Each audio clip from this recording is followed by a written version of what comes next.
लेकर। Good morning Neha. सबसे पहले जानना तो जरूरी है, यूएस ईरान को लेकर एक बार फिर से कुछ नया बवाल हुआ है, बताइए क्या है अपडेट।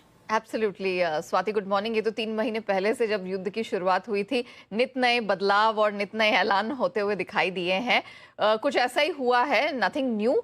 लेकिन ट्रम्प साहब की तरफ से, ईरान की तरफ से कुछ बड़े स्टेटमेंट्स निकल कर आए हैं। अब युद्ध तो 3 महीने से ऊपर से जारी है ही। ईरानी संसद मोहम्मद गलीबफ ये अपने स्ट्रॉन्ग स्टेटमेंट्स के लिए जाने जाते हैं और सोशल मीडिया का भरपूर इस्तेमाल करते हैं अपने विचार व्यक्त करने के लिए। ये जो ईरानी संसद के स्पीकर हैं, उन्होंने कहा है कि अगर इजराइल लेबनान पर हमले जारी रखता है तो हम न सिर्फ बातचीत रोक देंगे बल्कि दुश्मन के खिलाफ सीधे जंग में भी कूद पड़ेंगे। अब इस तरह की धमकी के बाद हमने देखा ट्रम्प साहब की तरफ से फिर बयान निकल कर आया।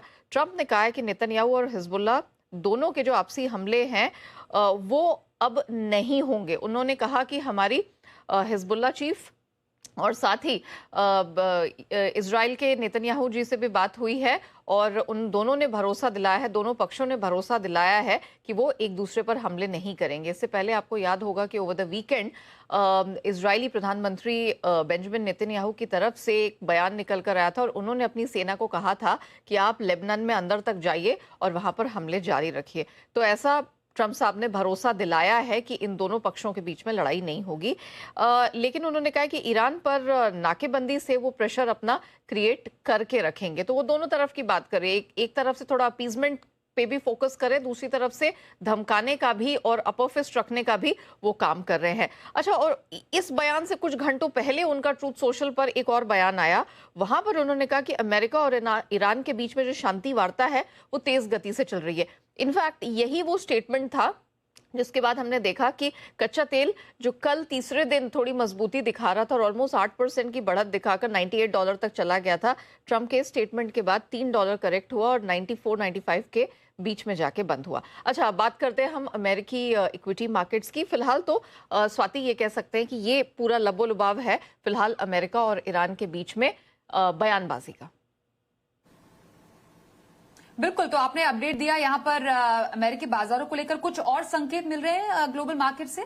बिल्कुल, अब अमेरिकी मार्केट्स पर अगर फोकस करें तो जिस तरह के प्रोग्रेस अमेरिका ईरान के बीच में शांति वार्ता को लेकर बनती दिखाई दे रही है, टेक स्टॉक्स में जिस तरह की स्ट्रेंथ है, इन सब चीजों ने अमेरिकी मार्केट्स की रिकॉर्ड रैली है उसको पुश देने का काम किया है। तीनों बड़े इंडिसेस डाउ, नैस्डैक, S&P रिकॉर्ड ऊंचाई पर बंद हुए हैं। डाउ पहली बार 51,100 के ऊपर निकला, लगातार चौथे दिन लाइफ हाई दर्ज की है।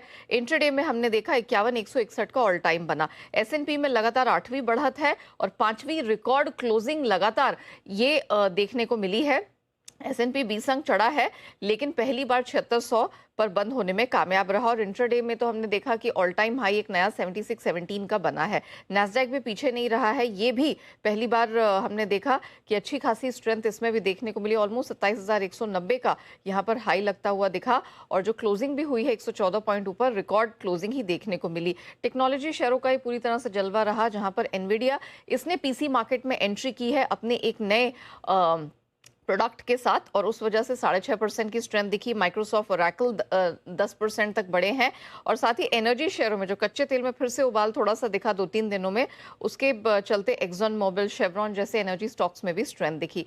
डॉलर इंडेक्स हल्की बढ़त यहाँ दिखी। 10 साल के अमेरिकी बॉन्ड यील्ड हालांकि चौथे दिन लाल निशान में बंद हुई है तो दैट्स अ रिलीफ। कच्चा तेल जैसे हमने कहा काफी उतार चढ़ाव देखने को मिला, $98 तक गया लेकिन फाइनली क्लोजिंग है वो 2-2.25% ऊपर $95 के करीब हुई है।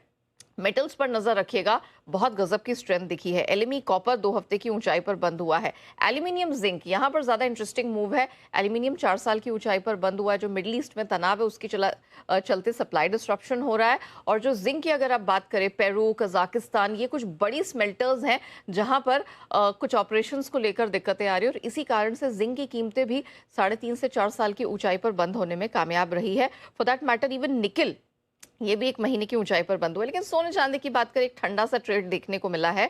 सोना तकरीबन $75-80 गिरकर बंद हुआ और चांदी में भी हमने $75 से $76 के बीच में ही एक बहुत ही रेंज बाउंड ट्रेड देखा है।